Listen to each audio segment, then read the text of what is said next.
The announcement came just as Mom finished slicing the Christmas ham. We were all gathered around the mahogany dining table in the house that had been our family home for 23 years, the colonial I'd grown up in, the place where Christmas mornings once felt magical, and family dinners hadn't yet turned into tactical battlegrounds. Not my brother Carlos set down his wineglass, clearing his throat as if he was about to make a toast. Instead, he delivered what he clearly believed would be a knockout blow. Sophia, we need to talk about your living arrangements. I lifted my eyes from my plate, where I'd been carefully cutting my ham into neat little squares, a nervous ritual I developed to survive family dinners. What about it? I asked. This house belongs to all of us now, Carlos said. Smoothly, Mom and Dad are getting older, and they'll need the space when they retire.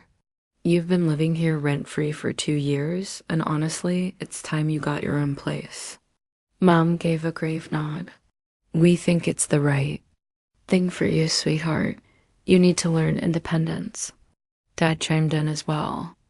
Carlos has been looking at the housing market, and this place has gone up in value. We could put it to better use.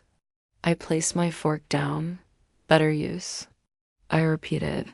Carlos leaned forward, clearly warming up to his rehearsed speech. Jessica and I are planning to start a family soon, and that upstairs room would make the perfect nursery. And with Dad's knee problems, it'd be better for him and Mom to live mostly on one level. It just makes sense for everyone. Everyone. Except me, apparently. So you want me out so you can move in? I asked flatly. It's not about what we want, Mom said in her careful, reasonable tone. It's about what's practical. You're 31, Sophia. Most people your age have their own homes by now. And Carlos is 34. Dad added pointedly, with a real career and a wife. He's in a stronger position to help us maintain this property. The message was loud and clear. Carlos had the respectable job as a financial advisor, while I was just the single daughter who worked in tech and couldn't even hold on to a boyfriend. To them, I was the family let down mooching off their kindness. What they didn't realize was that I'd been paying the property taxes on this house for the past 3 years. That when Dad had his heart attack 2 years ago and the medical bills began stacking up, I quietly covered the costs. That this so-called gift of living here rent-free was really me letting them stay in my house. So when exactly do I need to be out? I asked calmly. Carlos didn't hesitate. New Year's should be fair. That gives you a week to make arrangements. A week. During the holidays. In a rental market that was already sky-high and nearly impossible to navigate. The timeline was deliberate, meant to rattle me, force me to plead for more time, and leave me grateful for whatever scraps of mercy they chose to hand down. Instead, I pulled out my phone. The room went dead quiet. In our family, answering calls at the dinner table was considered rude.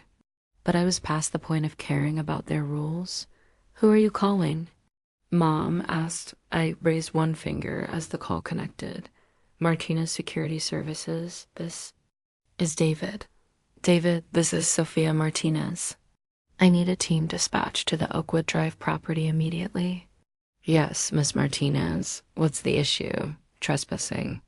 I need the Martinez family escorted from the premises within the hour. There was a beat of silence.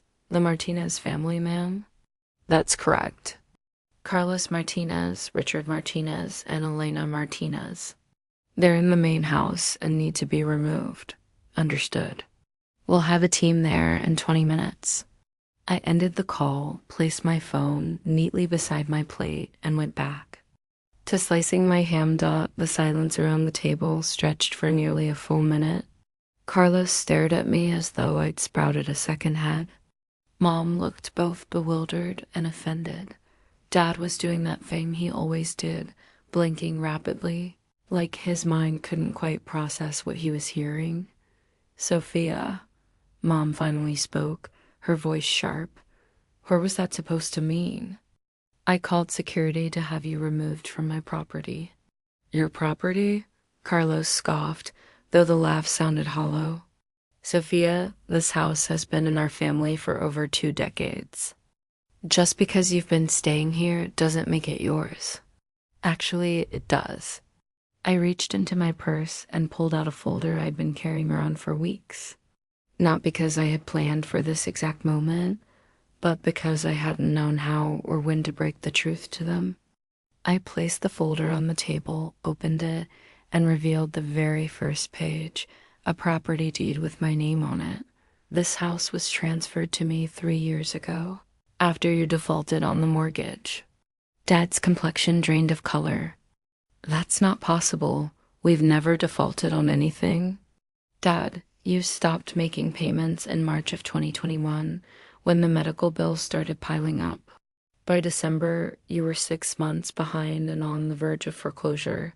But we caught up, Mom protested quickly. We got back on track. You did because I bought the house from the bank and let you stay here. I've been covering the mortgage for the last 3 years. I flipped to the next page, the purchase agreement between the bank and Martinez Holdings, LLC, my shell company. $847,000. That's what I paid to keep this house.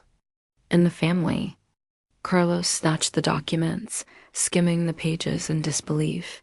This has to be fake. You don't have that kind of money. You're just some IT support tech.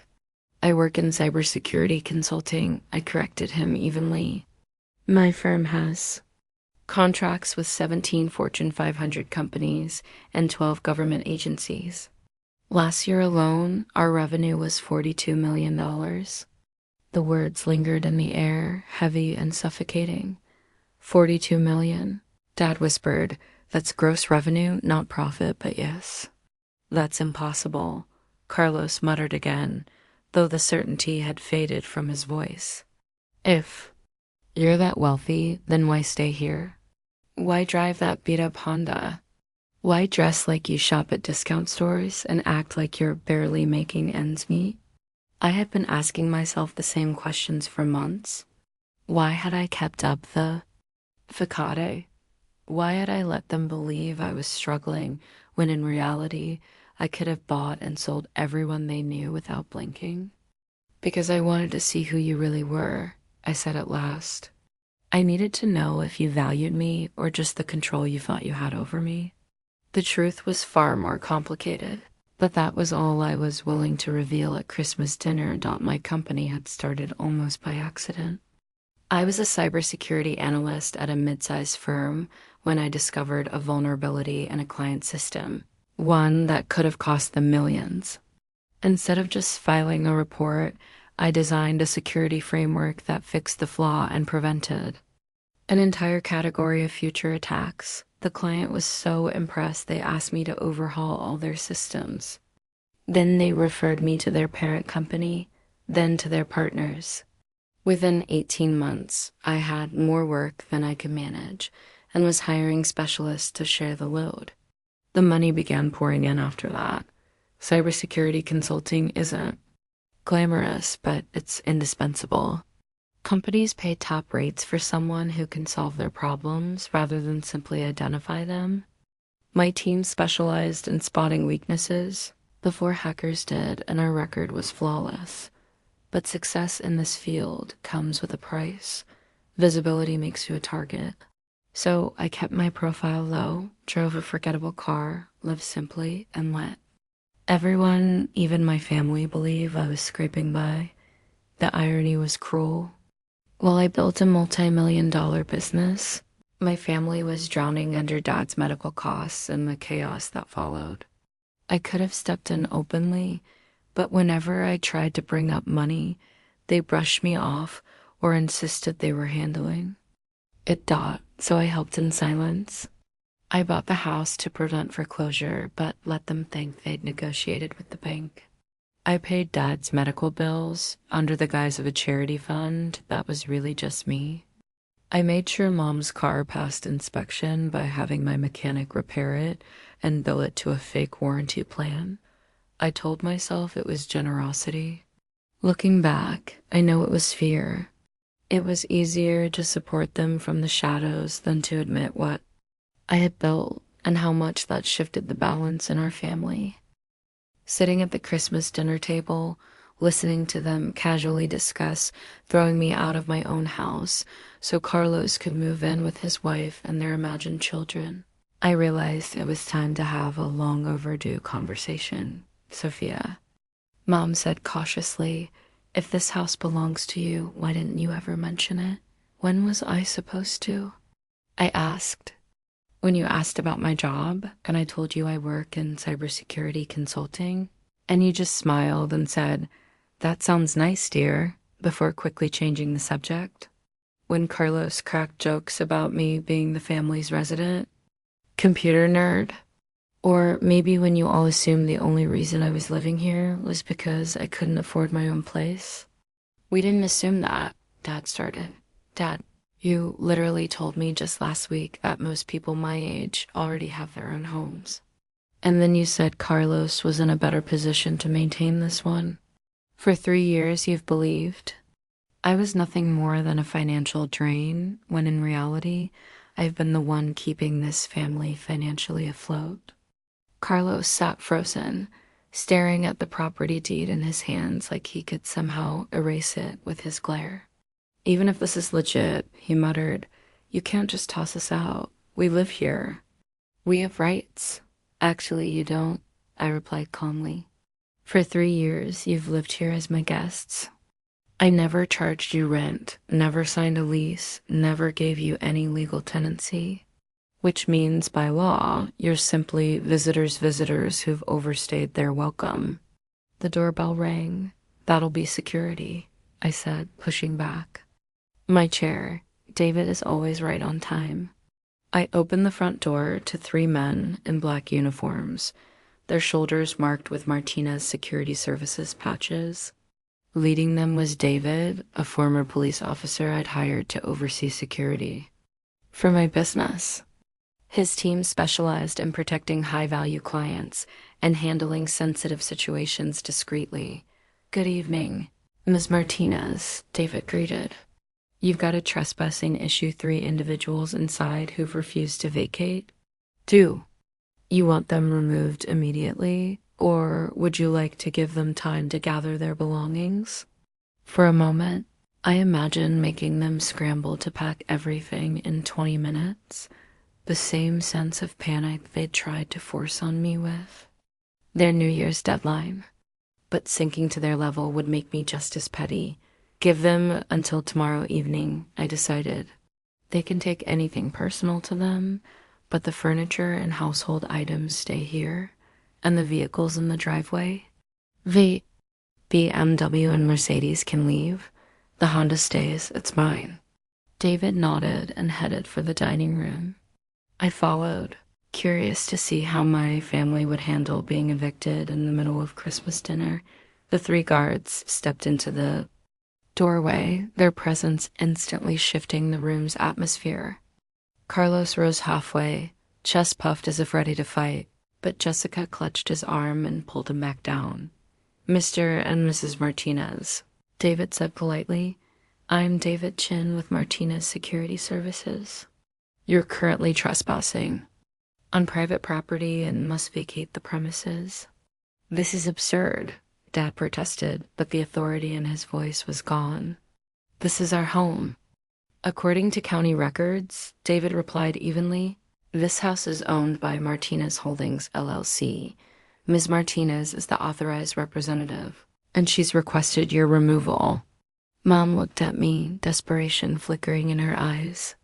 Sophia, sweetheart, surely we can work something out. It's Christmas. Mom, 30 minutes ago, you were planning to kick me out before New Year's. What exactly has changed? We didn't know. You didn't know because you never cared enough to ask.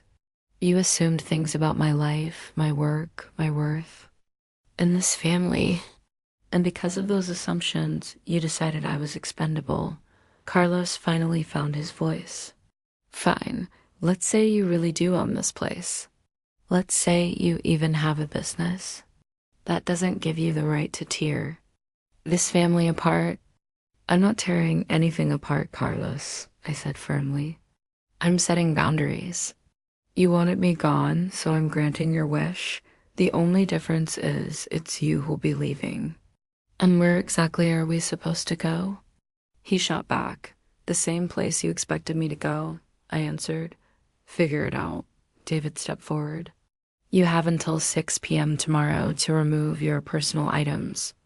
After that, anything left here will be considered abandoned. The room fell into stunned silence as the security team exited. I remained standing, staring at the three people who had raised me, people who had taught me what family was supposed to mean, only to prove that their version of loyalty and love came with conditions. Sophia, Dad said quietly at last, I think we need to have a much longer conversation about all of this. I knew that conversation should have happened 3 years ago. I went upstairs to my room in my own house, and began packing. Not because I was planning to leave, but because I needed to sort through my things and decide what belonged to the life I'd outgrown and what would carry into whatever came next. From the window, I watched Carlos and Jessica loading their luggage. Into the BMW, Mom and Dad moved slower, carefully lifting boxes into the Mercedes with the weary motions of people who had suddenly aged 10 years overnight. By morning, they were gone. The house felt different without them. Not empty, but lighter. Somehow, as if a weight had been lifted off the walls. I spent the day walking through each room, spaces that had always been ours, but now were undeniably mine, deciding what should stay and what had to change. That evening, the call came. Sophia, we're staying at Carlos's apartment for now, but we need to talk. I'm listening. I've been thinking about what you said last night about us never asking, never really knowing about your life. And I think you're right. It wasn't quite an apology, but from Mom, it was close. Go on. Your father and I have always been proud of you. We didn't realize the extent of what you've done. Why didn't you realize it? A long silence followed. Because we were so caught up in what we thought success should look like, we couldn't see the success you actually had. That was closer to an apology. Mom, I need you to understand something. I didn't share all of this to hurt you or to brag. I shared it because I was exhausted from being treated like the family disappointment when I've actually been the one keeping us afloat for years. The medical bills, she whispered, and the mortgage. That was you. All of it, yes. Why didn't you tell us? Because every time I tried to talk about money, every time I offered to help, you shut me down. You told me not to worry, that you had it under control. You made it clear my help wasn't wanted. We were trying to protect you. Protect me from what? From knowing my family needed me? From having the chance to do something meaningful? Another silence. Then we were wrong, she admitted softly. We were wrong about so many things. Yes, you were. What happens now? It was a fair question. I'd spent so much energy on the truth and the confrontation that I hadn't really thought about what came after. Now we figure out the kind of relationship we want moving forward. One built on who we actually are, not who we pretend to be. And the house, it's mine. It's been mine for 3 years. If you want to live here, we'll talk. But this time, it will be real discussions with boundaries and expectations laid out. We'd like that, then we'll talk. But not today. Today, I'm going to enjoy having my home to myself for the first time in 3 years. Over the following weeks, we did talk. Long, difficult conversations about expectations, about money, about what it really means to be family. Carlos struggled the most with the shift. His identity as the successful son had always been tied to being financially ahead of me. Discovering that I had been covering the family's lifestyle while he lectured me on responsibility was a blow his pride didn't take easily, but we worked through it, helped by a family therapist who specialized in wealth-related conflicts. Because apparently my cybersecurity business wasn't the only secret in the family. Having money changes the dynamics of every relationship, and we all had to learn new rules for this new reality. 6 months later, Mom and Dad moved back in Knott, as owners but as tenants paying market rent. That was their idea. Dad said he needed to feel like he was contributing, not just accepting handouts. I respected that. Carlos and Jessica bought their own place. It wasn't as big as they originally wanted, but it was one they could truly afford. Carlos began sending clients my way, and I hired him to handle my business accounts. It started professional, but slowly grew back into something personal. The Christmas dinner where security escorted my family from their own home became the story. We laughed about at future Christmas dinners. It was the year everything shifted. The year we started telling each other the truth. The year we realized that love without respect isn't really love at all.